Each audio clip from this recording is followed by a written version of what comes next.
خدي وركين الفرخة دول واعملي لنا احلى فطار عشان نفطر شهر رمضان، اول يوم في رمضان. طب وركين الفرخة دول هيكفوا ايه ولا ايه؟ انا عارف ان انت شاطرة وهتتصرفي. طيب ما علينا، نقول بسم الله ونبدأ الفيديو بتاعنا.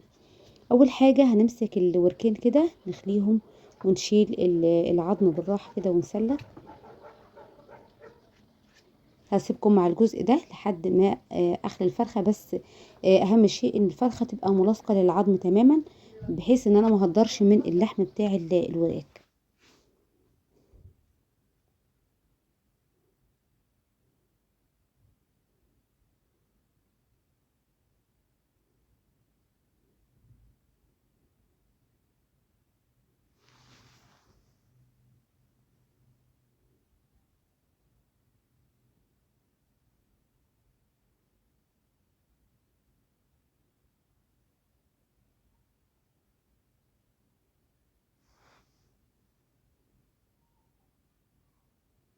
بالراحة كده بحاول افصل اللحم عن العظم واشيل الجلد كده بشويش.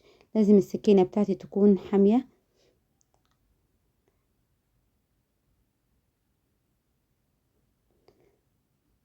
بس بحاول يعني على قد ما اقدر يعني ما هقدرش كتير من الورك. خليت الوركين اللي معايا ما شاء الله، وبعد كده بالمقص بقى هبدأ اشيل الروابط او الاربطة بتاعة العظم او اللحم اللي بتكون موجودة، اللي هي اللي عاملة زي الفتل البيضة دي. بالمقص كده الدنيا بتبقى سهلة يعني. بعد كده ببدأ اقطع الفراخ بتاعتي بالمقص. ممكن تستخدمي صدور فراخ وممكن تستخدمي وراك وتعملي زي ما انا عملت كده بالظبط. عندي هنا بصلتين متوسطتين قطعتهم لمكعبات بالشكل دوت، اي تقطيعة يعني تفضليها. وعندي قرن فلفل احمر، قرن فلفل اخضر، لو حابة حار حسب رغبتك. واقطعهم برضو كده بالشكل ده. وكده حضرت الفلفل والبصل.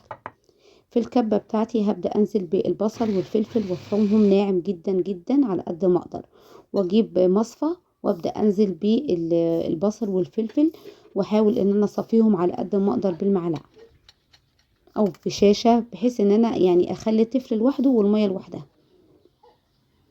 هجيب الكبة هنزل بالتفل، وانزل كمان بوراك الفراخ او الفراخ المتقطعة. عندي كمان 4 5 فصوص توم، وعندي شوية من البهارات الموجودة عندكم المتوفر، ملح وفلفل كاري وكركم، بهارات فراخ، توم وبصل بودرة، وشوية من البابريكا. حابة اضيف كزبرة، كل دي يرجع لك.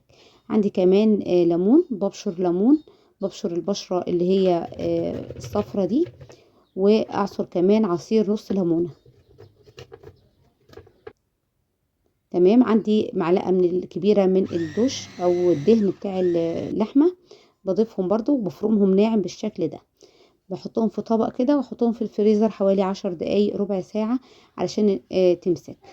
المية بتاعت البصل والفلفل ضفت عليها ملح وفلفل ومعلقتين زيت ومعلقة كبيرة من صلصة الطماطم، وبضربهم كويس جدا مع بعضهم بالشكل ده.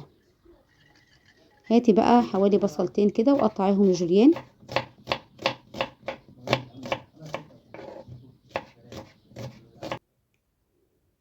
انزلي عليهم بمعلقة صغيرة من السماق ودعكيهم كويس. عصري عليهم كمان عصير ليمون. عندي هنا الكفتة شدت وبقت زي الفل. هبدأ بعد كده اصبعها. انا هعمل كفتة فراخ وابدأ اصبعها بالحجم اللي تفضليه. حابة تعمليها كبيرة، حابة تعمليها صغيرة، حابة تشكليها على شكل قراص، انت ورغبتك.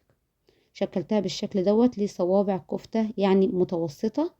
وخلصت كل الكمية اللي موجودة معايا. شايفين بقى الوركين عملوا لي الكمية دي حوالي 20 صباع كفتة. نزلت عليهم بالصوص الاحمر اللي انا عملته من عصير البصل والفلفل والليمون كل حاجة. وبعد كده جبت عيش بلدي 6 رغيفة وحطيتهم على صاج كده ودهنتهم بالصوص بالفرشة، ودخلتهم في فرن عالي درجة حرارة عالية تحت الشواية بس. بشغل الشواية بس مش بشغل الفرن يعني من تحت. بتستوي وتبقى زي الفل. بعد كده جبت البصل اللي احنا قطعناه وحطينا عليه السماق. شايفين الكفتة هنا ما شاء الله جوسي وطرية، والصورة بجد مظلومة. الشكل بتاعها اجمل بكتير من اللي انتوا شايفينه. وقدمتها بقى في العيش البلدي مع البصل المعمول بالسماق. طريقة سهلة وبسيطة، واتمنى يكون الفيديو عجبكم. كل سنة وانتم طيبين، واشوفكم على خير. سلام.